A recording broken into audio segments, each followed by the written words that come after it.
جان سے مار دیں مجھے لیکن اتنا گھٹیا الزام نہ لگائیں۔ میں ایسی نہیں ہوں۔ آپ نے بھلے مجھے کچھ نہ سمجھا ہو، کچھ نہ دیا ہو تحقیر و تذلیل کے سوا، مگر اس کمرے کی ایک ایک چیز پر، اس بستر پر میں حق رکھتی ہوں۔ وہ شروع کے چند دنوں کے بعد سے اب کئی سال بعد اس کے سامنے بنا لڑکھڑائے کچھ بولی تھی۔ ہاں، حق جو تم چاہتی ہو نا تو وہ تمہیں زندگی میں ملنے سے رہا، اور تمہارا خاندان کتنا پارسا ہے جانتا ہوں، اور تم کتنی پارسا ہو بخوبی اندازہ ہے مجھے، مگر تمہارا وجود برداشت کر رہا ہوں، اور تمہارے خاندان سے زیادہ خود کو، اپنے خاندان کو اذیت دے رہا ہوں۔ میرے صبر کو مت آزمایا کرو، کہیں میں خود اذیتی کی دیواریں توڑ کر ظلم کی دیواریں تعمیر نہ کر دوں۔ وہ اپنی خوبصورت آنکھوں میں نفرت و غصے کی سرخی لیے اسے گھور رہا تھا جو ششتر کھڑی تھی۔ وہ یہ تک نہ پوچھ سکی کہ اگر اس نے ظلم کیا ہی نہیں، ارادہ رکھتا ہے، تو 3 سالوں سے کیوں اسے مشق ستم بنایا ہوا ہے؟ وہ جو کرتا رہا ہے وہ بھی ظلم میں نہیں تو پھر آخر آتا کس زمرے میں ہے؟ وہ یہ سب سوچ ہی سکی، کہنے کی جرت نہ کر سکی کہ اس کی ایک نفرت میں ڈوبتی تیز نظر اس کا سارا اعتماد سلب کر لیتی تھی۔ میرے سامنے سے اپنا منحوس وجود ہٹا لو، اور ہاں، لمحہ ضائع کیے بنا میرے بستر کی چادر تبدیل کرو اور کمبل اٹھا لو۔ دونوں چیزیں تم اپنے استعمال میں لا سکتی ہو، مگر اب میری نگاہ و استعمال سے یہ دونوں چیزیں دور ہو جانی چاہیے۔ وہ نخوت و حقارت سے کہتا، اس کے جلتے جسم و جان و روح کو گویا شعلہ دکھایا تھا۔ حمزہ سکندر، مجھے کوئی چھوت کی بیماری نہیں ہے جو آپ اس طرح سے کہہ رہے ہیں، اور میرے لیٹنے سے اگر آپ کا بستر ناپاک ہو جاتا ہے تو یہ مت بھولیے کہ اسے بچھانے والی بھی میں ہی ہوں۔ اس چادر میں نہیں، اس حویلی کے در و دیوار پر میری مشقت کی داستان بھی ہے۔ آپ جو کھانا کھاتے ہیں وہ بھی میں اپنے ناپاک ہاتھوں سے ہی بناتی ہوں۔ میرے ناپاک ہاتھ ہی آپ کے لباس کا میل کچل نکالتے ہیں، تو ہی آپ دنیا کے سامنے پاک صاف ہو کر جاتے ہیں۔ میرا وجود ناپاک ہے تو اس نے تو آپ کے خاندان کو، ماں سمیت آپ کی، گندا کر دیا ہے۔ مگر کتنی اچنبھی کی بات ہے، میں ہی گندا کرتی ہوں اور میں ہی صاف۔ آج جیسے اس کے صبر کی حد ٹوٹ گئی تھی، مگر وہ تلخ حقیقت برداشت نہ کر سکا۔ گھما کر ایک تھپڑ اس کے نرم رخسار پر جڑ گیا۔ سہارے کی وجہ سے تو نہیں گری، مگر زیادہ توق روشن ہو گئے تھے۔ لائیے حمزہ سکندر، آپ کا ہاتھ نکال کر اپنے استعمال میں لے آؤں، اور کم از کم آپ کی نگاہ سے تو دور ہی کر دوں۔ کہ میرے لیٹنے سے آپ کا بستر ناپاک ہو جاتا ہے تو مجھے چاٹا مارنے سے ہاتھ ناپاک ہو گیا ہوگا۔ کہ میرے حق سے مجھے اسی لیے محروم تو کیے ہوئے ہیں نا آپ، کہ آپ کا وجود ناپاک ہو جائے گا، مگر آپ کا وجود تو نہیں، ہاتھ ضرور ناپاک ہو گیا ہے۔ اس حویلی کی ہر گندگی صاف کرنے کی ذمہ داری مجھ پر ہے۔ لائیے اس گندگی کو بھی صاف کر دوں، ورنہ آپ مجھ پر غصہ ہوں گے چھوٹے مالک۔ وہ گہرے طنز سے چبا چبا کر کہتی، 3 سالوں سے چلتی قینچی کی مانند زبان کو زنگ لگا گئی تھی۔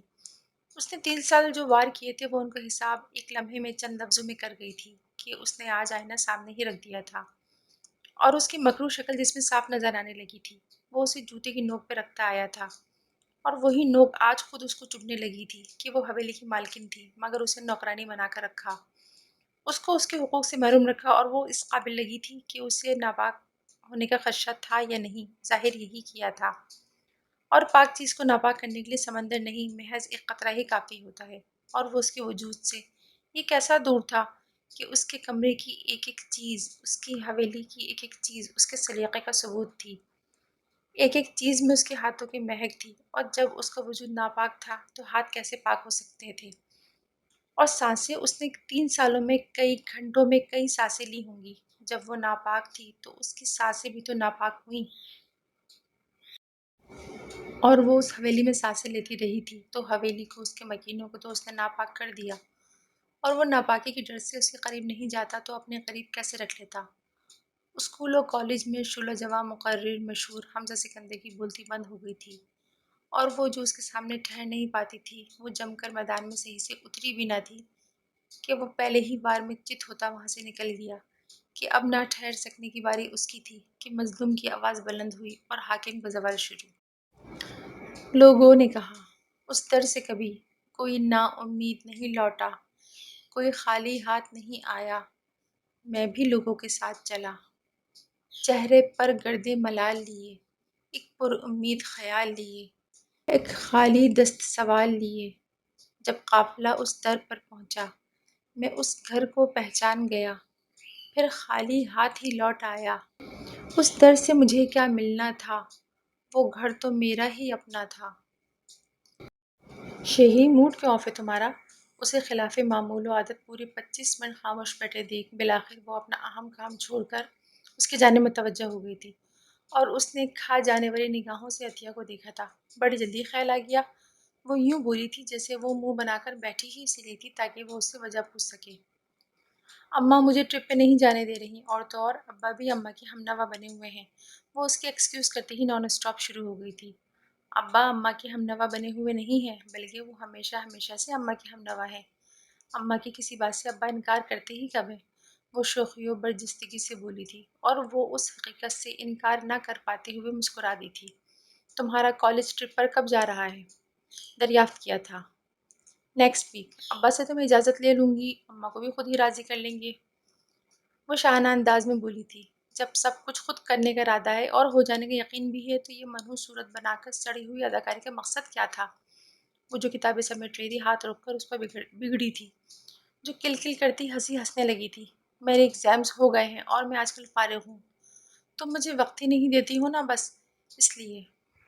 ہنسی روکتے ہوئے دھیمے لہجے میں بولی تھی۔ خدا کو مانو یار، جانتی ہوں نا آج کل میں تھیسس کی تیاری میں مصروف ہوں۔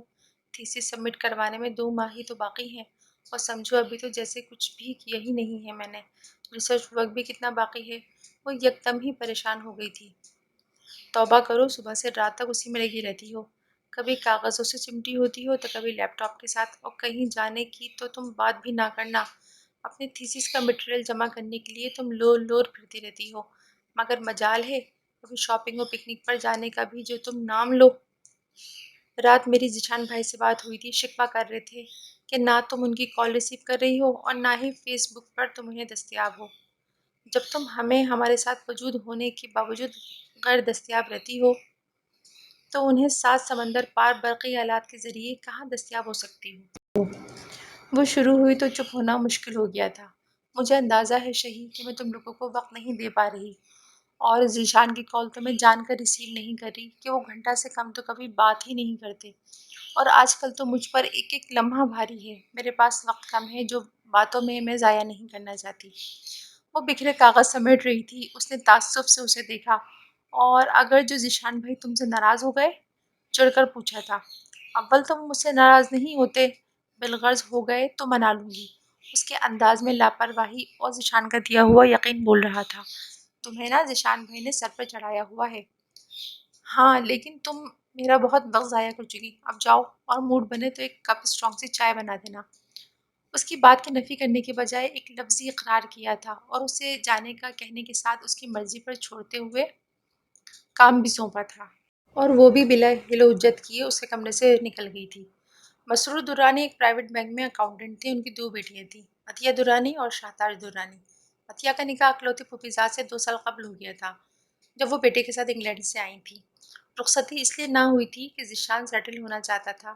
اس کا ارادہ پاکستان شفٹ ہونے کا تھا، اور وہ تمام انتظام کر چکا تھا، اس لیے وہ لوگ بہت جلد پاکستان شفٹ ہونے والے تھے۔ عطیہ جرنلزم میں ایم ایس کر رہی تھی، جبکہ شاہتاج نے انٹر کے ایگزامز دیے تھے۔ رزلٹ آنے کے بعد اس کا بی اے میں داخلہ لینے کا مصمم ارادہ تھا۔ شاہتاج نے ٹور پر جانے کی بے حد ضد کی، روئی دھوئی، کھانا چھوڑا، کمرہ بند ہوئی، مگر سب بے سود۔ رضیہ بیگم نے اسے اجازت نہ دینی تھی، نہ دی۔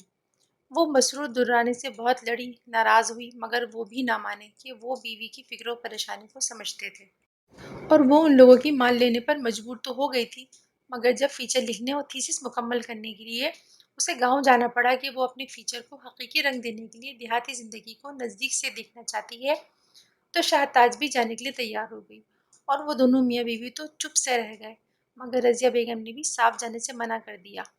یہ غلط ہے اماں، جب عطیہ کو ہر جگہ جانے کی اجازت دے سکتی ہیں آپ تو مجھے کیوں نہیں؟